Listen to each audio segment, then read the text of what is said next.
be on the real aircraft, except the actuation you have to think about when you're doing this, because it's going to rotate around the center point of the rudder. So you have to really think about where you're putting the bounding box. You notice the shape of this rudder now is a little bit different than what you might expect, but the rotation point is going to be in a particular spot.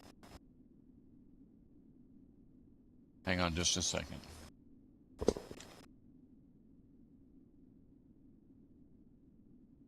Sorry, getting interrupted.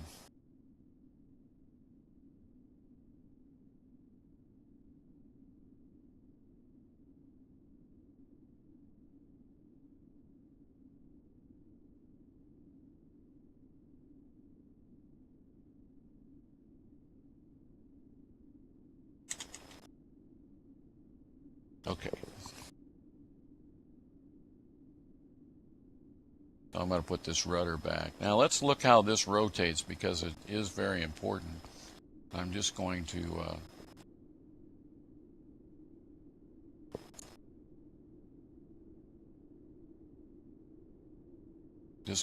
rotate it here so you can see it. You see where it's rotating kind of from the center point? When you're planning on your rudder moving, you need to plan where that center point, and that's going to be, with Sculptees, it's going to be a function of how you set that bounding box up and the way you have your slices shaped in order to make that work. Same thing with your elevator. You're going to notice that the elevator moves up and down, and it's from the center point of that prim. Again, it's all how you set the bounding box up. Now the aileron is not a Sculptee, and when I move this, you're going to notice it does some funny things. It doesn't really rotate correctly, does it? Because it's both tapered and in shear, and because of that we get kind of a strange rotation out of it. So we have to compensate for that in the script, and it's reasonably easy to do that, but we do want to pick a rotation point. Let's look at a normal prim and see if I can't demonstrate to you how that works. If we take a normal prim, and we're going to use a cylinder, I'm going to rotate that cylinder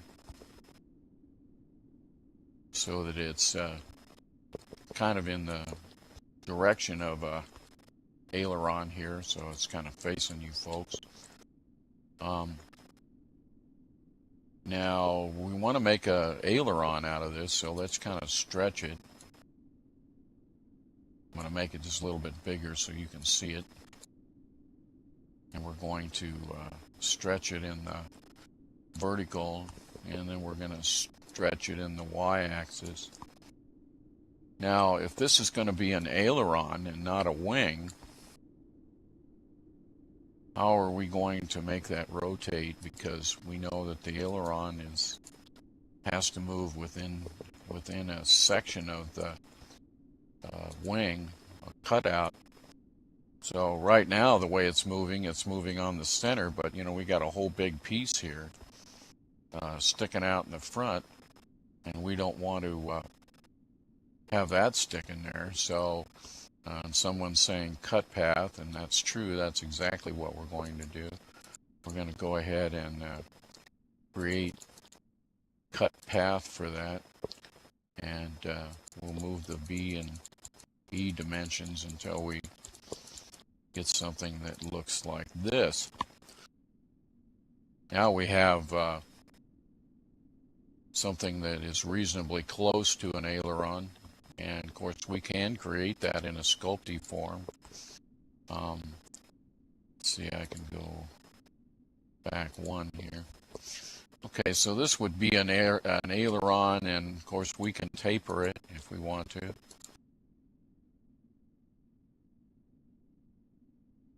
You know, like we did on the one that's there, to match the shape of the wing. Sometimes we have to change the angle because we have both a vertical change in angle and a horizontal change in angle. So sometimes we have to add shear. And when we do that, it's going to make the rotation change. Right now, it's going to rotate pretty reasonable. But if I rotate it, if I go ahead and change the shear now, you notice that I'm bringing the tip of the aileron up. Of course, we get an odd movement now, like we have on the one that we have. So on the P40. Okay, so we're going to need to go back and script that differently so that we can make it move properly. Okay, so that's our aileron. Now, of course, if you want to make the wing fit in there, then you've got to, if you're just making your wing out of normal prims, then you can go ahead and make the shape. Basically, you're just taking it and changing the shape in the opposite direction for that wing, so that you get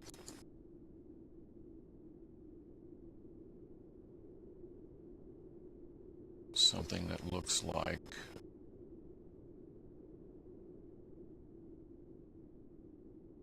now we can do it this way so that it fits inside this.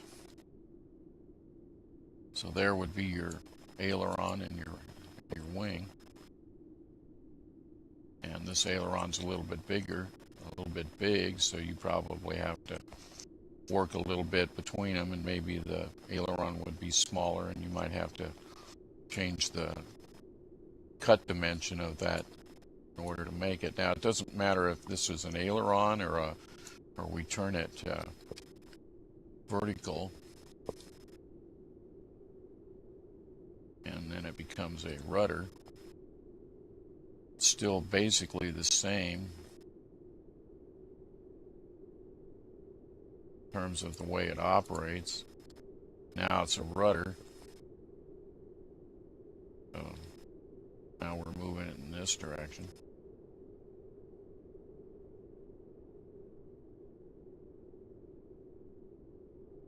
And you can do this with flat surfaces too, but I think, you know, you're going to want to have a shape that's something like a wing or an airfoil if you want to have something that looks reasonable. Sculpties are more difficult to work with, and you have to plan ahead. But if you're going to use things that are not shaped like airfoils, then it's going to look strange to me. You always want to think about quality and precision when you're working with things. If you wanted to use a box, you could do that.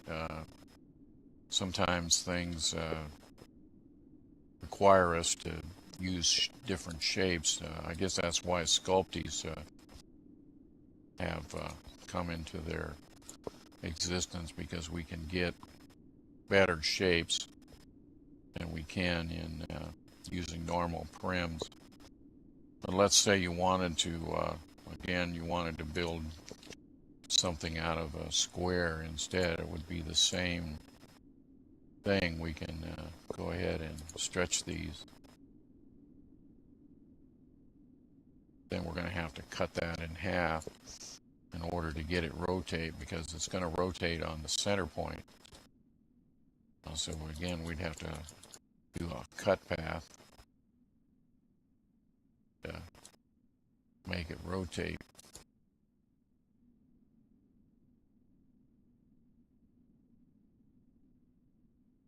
Around that center point, so we got to take away the part that we basically don't need.